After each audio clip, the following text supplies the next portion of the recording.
leçons de management de Game of Thrones. Benoît Méronin, bonjour. Bonjour.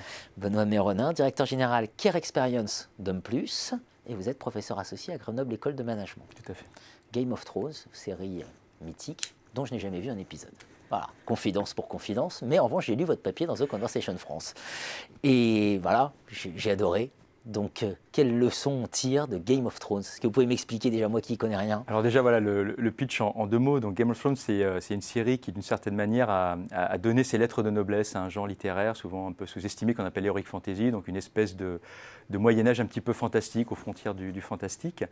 Et c'est donc une série qui met finalement en lutte un certain nombre de grandes familles qui vont donc lutter pour le trône de fer, pour le pouvoir suprême. Et donc on a mécaniquement finalement des figures de leaders extrêmement différentes, et deux parmi eux, donc notamment une femme, Daenerys Targaryen, mais aussi un homme qui va devenir son complice et un peu plus, qui s'appelle Jon Snow, qui sont deux figures, je trouve, extrêmement inspirantes du point de vue du leadership en fait. Alors, vous êtes co-auteur avec Benoît Aubert d'un livre « Quand les séries TV nous enseignent le management de MacGyver à Mad Men » aux éditions Duno. Point quand même important. Alors, ces leçons, justement, et ce personnage principal-là, de Daenerys, c'est ça? Daenerys Targaryen, Daenerys. En fait, elle est intéressante parce que c'est une femme.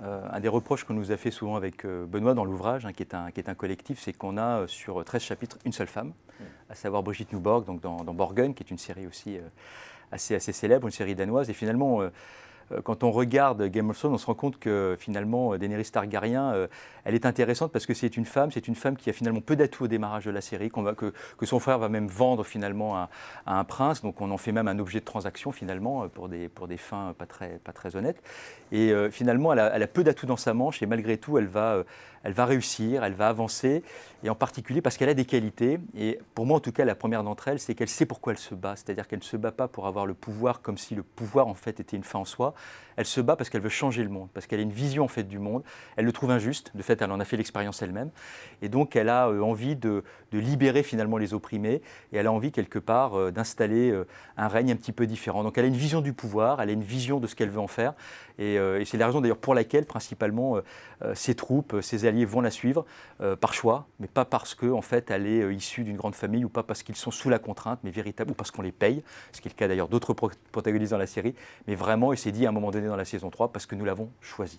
Parce que nous l'avons choisi. Vous avez vous auriez des petites piques, et notamment cette idée des acteurs qui s'aveuglent face à des transformations de leurs industries. Et là, vous dites, là, on a un exemple majeur. C'est fabuleux, parce que toute la série repose finalement sur cette fameuse phrase, qui est un leitmotiv: l'hiver vient, l'hiver arrive, l'hiver est là. Et donc effectivement, dans la saison 7, on voit cette armée incroyable de morts-vivants qui va finir par franchir ce mur, qui les finalement les séparer et protéger quelque part les humains finalement de ces zombies.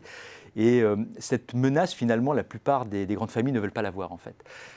Et il y a une espèce comme ça d'aveuglement collectif, considérant que les enjeux de court terme, les luttes comme ça un petit peu fratricides entre nous, sont plus importantes que quelque part cette espèce d'illusion ou d'espèces de vieilles légendes quelque part qui remontent à des siècles et des siècles en arrière. Et donc finalement cet aveuglement, en tout cas quand s'achève la saison 7, je n'ai pas encore vu la saison 8, semble, ou en tout cas risque de condamner finalement le monde des vivants en raison de cet aveuglement collectif, en tout cas d'une grande partie des vivants, face en fait à ce risque qui paraît comme ça un petit peu lointain. Et j'y voyais en fait un parallèle intéressant avec beaucoup d'industries qui finalement ont vu arriver, alors bien évidemment le digital, mais aussi d'autres formes de menaces pour elles, et qui quelque part, un petit peu par arrogance, peut-être un petit peu parfois par négligence, ont cru que ça ne pouvait pas les concerner, ou que c'était peut-être un petit peu lointain, et qui se sont éteintes ou qui souffrent aujourd'hui. Et voilà, donc je trouvais qu'il y avait là déjà un premier parallèle intéressant. Alors après, si on revient sur ce personnage principal, vous dites parce que nous l'avons choisi. Qu'est-ce qui fait qu'elle est choisie? Là, vous développez deux idées. Elle sait bien s'entourer, elle a l'art d'embarquer. Oui, tout à fait. Alors, elle a plein de qualités. Mais effectivement, pour moi, une des premières qualités d'un dirigeant, c'est déjà de savoir bien s'entourer. Un dirigeant, c'est quelqu'un qui doit arbitrer, c'est quelqu'un qui doit prendre des décisions. On a souvent comme ça un petit peu le fantasme de la personne un petit peu seule qui va arbitrer. C'est vrai en dernier ressort. Mais globalement, pour moi, la première qualité d'un dirigeant, c'est de bien s'entourer pour être en capacité de co-construire la prise de décision, de prendre en fait les bonnes décisions, et puis ensuite bien sûr de les voir appliquer. Et elle a ce talent de s'entourer de gens extrêmement différents, d'ailleurs issus de milieux hétérogènes, voire même de prendre comme Premier ministre d'une certaine manière, le frère de sa pire ennemie, et donc de construire finalement autour d'elle un jeu d'alliance, un premier cercle comme ça qui va savoir l'entourer et dont elle va écouter, parfois ne pas écouter d'ailleurs, mais globalement écouter en fait les avis. Et souvent, elle va cheminer, elle va entendre, elle va confronter son point de vue au leur et finalement évoluer en fait par rapport à la décision qu'elle avait prise quelque part initialement. Donc elle sait bien s'entourer. Elle sait bien s'entourer. Puis alors le deuxième point, effectivement, elle s'est embarquée. C'est quelqu'un qui a alors du charisme, même si le charisme c'est un peu un piège. Souvent on dit un leader c'est quelqu'un qui a du charisme. Je pense qu'on peut en débattre, mais c'est quelqu'un qui, pour embarquer, a une très très grande qualité, c'est qu'elle est sincère. C'est-à-dire qu'en fait, elle dit ce qu'elle va faire et elle fait ce qu'elle va dire. Enfin, elle fait ce qu'elle a dit qu'elle ferait. Elle est authentique, elle est extrêmement sincère dans ses prises de position. Elle est courageuse, physiquement, elle est courageuse. Elle va au-devant de ses troupes. On parle souvent d'exemplarité ou de courage managérial. Elle est complètement dans cette posture-là. Et encore une fois, elle a cette vision. Elle aspire pas au pouvoir pour le pouvoir, elle aspire au pouvoir pour en faire quelque chose. Et donc les gens la suivent. Et elle a cette capacité comme ça à embarquer, à se constituer finalement des alliances au fil des saisons, de faire grandir en fait son armée et d'être en capacité de leur faire des choses, y compris pour une tribu qui n'a jamais franchi la mer, de prendre des bateaux avec leurs chevaux et de franchir en fait la mer, ce qu'ils n'avaient jamais fait, dont tout le monde pensait que c'était impossible. Bien, en fait, elle va leur faire ça. Elle va leur faire ça. Et puis il y a le personnage de Jon Snow. Donc, voilà, Jon Snow, voilà, comme la neige, voilà, qui va devenir son allié et même un peu plus. Et là aussi, tous les opposent. Là aussi, il y a dans la saison 7 des scènes extraordinaires où on les voit tenter de se rapprocher. C'est lui qui va faire le premier pas. Elle est sur une posture un petit peu fermée. Et puis justement, à l'écoute de sa main, à l'écoute de ceux qui l'entourent, elle va cheminer et elle va en fait entrouvrir la porte des négociations. À partir de là, la négociation se fait. Et ils vont pouvoir effectivement s'allier. Elle va l'écouter, elle va accepter finalement, notamment d'aller voir cette fameuse menace qu'elle n'a pas vue, à laquelle elle aussi elle ne croit pas. Elle va en prendre conscience et elle va se dire oui, le vrai combat il est là. C'est pas nos petites guerres finalement entre nous, entre humains qui comptent. C'est cet ennemi-là qui doit tous nous fédérer. Et donc elle est là aussi dans une capacité à évoluer dans ses prises de position, à évoluer dans ses convictions et à s'allier, à avoir des jeux d'alliance comme ça improbables pour continuer à avancer et à cheminer. Notre conclusion, l'un et l'autre partagent de nombreuses qualités dont la moindre n'est pas la ténacité face à l'adversité.